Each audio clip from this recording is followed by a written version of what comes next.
끝으로 바나우스 목사님 그 일화를 제가 설명해 드릴게요. 이 목사님이 워낙 설교를 잘하시니까 필라델피아에서 사역을 하셨어요.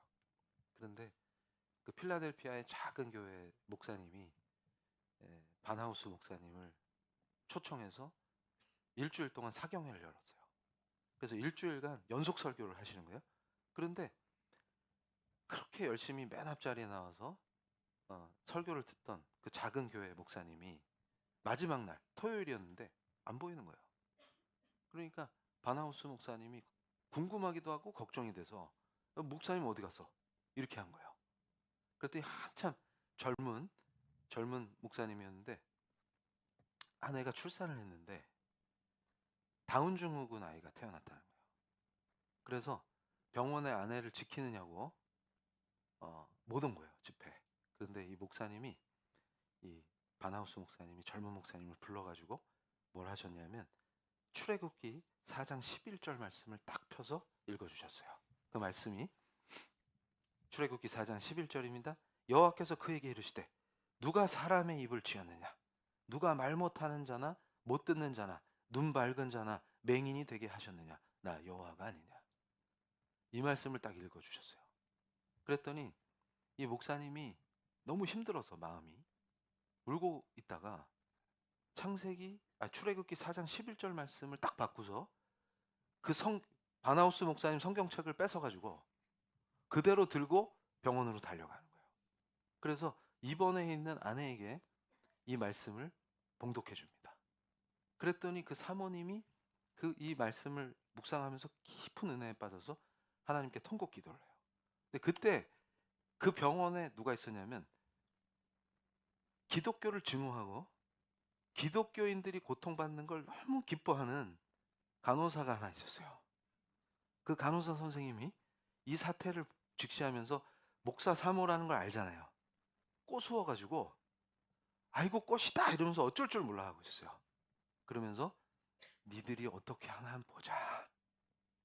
요거를 기쁘게 보고 있었어요. 그래서 일부러 그때는 이게 핸드폰이 없잖아요. 그러니까 전화를 걸고 싶어서 이 사모님이 가서 자기 친정 엄마한테 전화를 하는 거예요. 그러니까 그 옆에 와서 듣는 거예요. 이 자들이 기독교인이라고 주장하고 하나님을 믿고 예수님 사랑한다고 신앙 고백하는 자들인데 그것도 목사 부부인데 엄마한테 뭐라고 얘기하나 한번 들어보자 한 거예요. 그때 저 얘기를 합니다. PPT 보여주세요.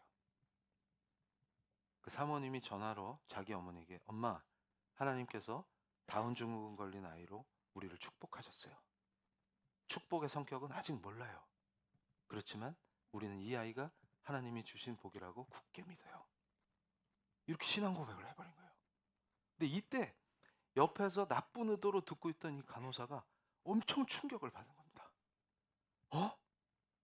다운 증후군 아이가 태어난 게 축복이야? 이때 충격을 받은 거예요. 그래서 근데 이 간호사를 하나님 쓰십니다. 그래서 이분이 그 병원에서 촉새 1호예요. 이분이 아는 것은 이미 그 병원에 모두가 입원 환자까지 다 안다는 걸 뜻합니다.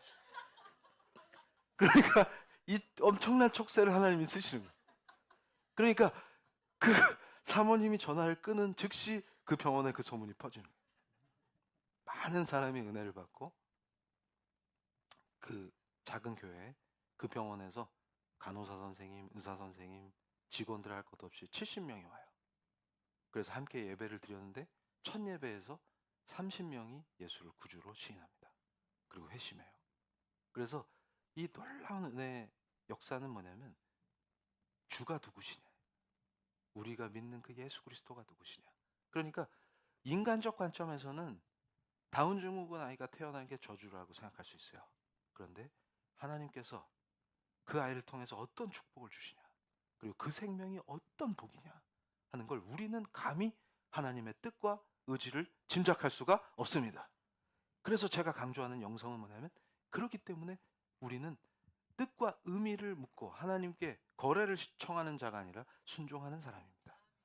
그리고 그 하나님의 선하심과 그 섭리와 그 뜻을 믿는 거예요. 하나님은 완전하시며 선하시다. 지금 나에게 주신 이것은 하나님이 분명한 의지를 가지시고 나에게 허락하신 복이다. 근데 그 복이 어떤 복일지는 지금 몰라요. 지금 이것은 재앙이 아닙니다. 그런데 거꾸로 우리는 롯을 통해서 알 수 있어요. 내 의지, 내 뜻대로 감히 하나님과 거래를 하는 자, 하나님을 이용하고자 하는 자, 그것이 재앙입니다. 그것 자체가 재앙이요, 그것으로 인한 강력한 악한 결과가 재앙으로 임할 것입니다. 그러나 우리는 거꾸로 생각하는 거예요. 지금 내가 인간적 관점에서 아픈 거, 인간적 관점에서 왜 저한테 이걸 허락하십니까? 하는 그 부르짖는 기도가 결국은 찬양으로 바뀔 줄로 믿습니다. 지금 우리가 당하는 수치는 하나님이 주시는 영광의 길이요, 우리의 믿음에 따른 순종은 결국 아픔도 하나님이 찬양으로 바꿔주실 줄로 믿습니다. 이게 영성이에요. 그 믿음을 행할 수 있는 것이 영성입니다. 우리는 하나님 앞에서 그 어떤 것도 자랑할 수 없어요. 오직 우리 주 예수 그리스도 그 보혈의 능력과 그의 십자가의 은혜를, 그 십자가를 자랑할 수 있습니다.